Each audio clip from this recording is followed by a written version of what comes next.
O objetivo dessa videoaula é apresentar o conceito do funcionamento de MIR, Micro Instruction Register, ou então registrador de microinstrução. Conhecimento prévio recomendado: via de dados e registradores. Para entender o que é um registrador de microinstrução, é necessário entender antes o que é uma microinstrução.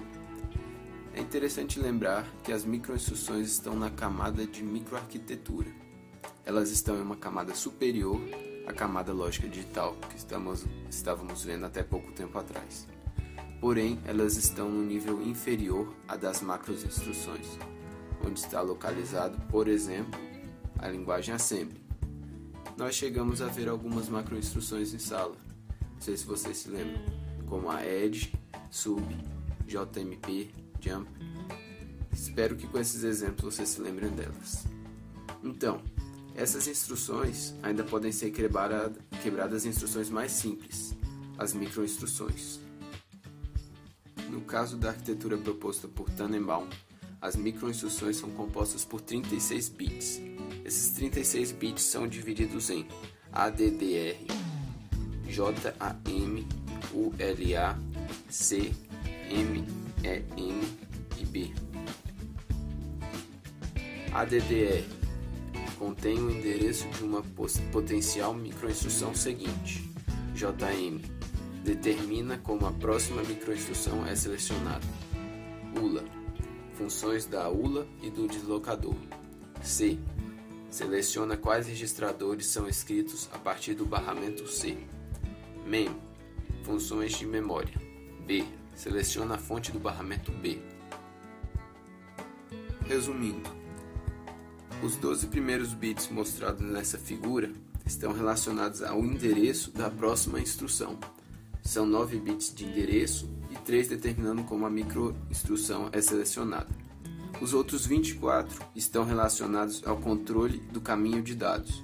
Eles definem as operações que serão realizadas. Dependendo dos valores binários que esses bits assumirem, eles indicarão para a ULA qual a operação deve ser realizada.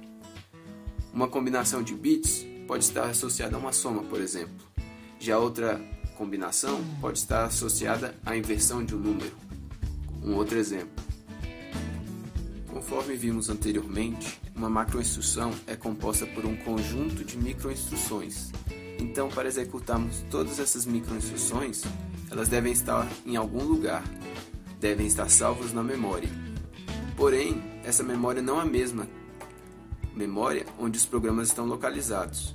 Essa memória não é a memória RAM.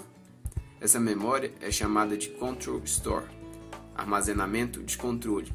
É nela em que estão localizados os microprogramas, ou seja, o conjunto de microinstruções.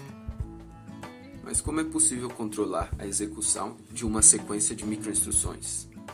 Utilizaremos a mesma ideia desenvolvida anteriormente. Você se lembra do PC, Program Counter? O PC aponta para o endereço da memória RAM, onde contém a instrução a ser executada. Já nessa nova situação, temos um registrador chamado de MPC, Microprogram Counter.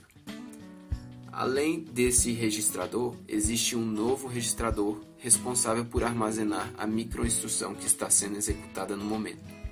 Esse registrador de microinstrução é chamado de MIR, ou Micro Instruction Register. Como o MIR contém a microinstrução, ele possui os bits que comandam os sinais de controle que operam o caminho de dados e possui bits que indicam a próxima instrução a ser realizada. Para finalizar esse conteúdo, é interessante lembrarmos que até mesmo o processamento de uma microinstrução ocorre em etapas. Ela segue o subciclo mostrado na imagem abaixo. Primeiro, são preparados os sinais de controle para comandar o caminho de dados. Depois, os registradores são carregados no barramento. Após isso, a ULA ou o deslocador entram em operação. E por último, os resultados são propagados pelo barramento até os registradores. Created using Powtoon.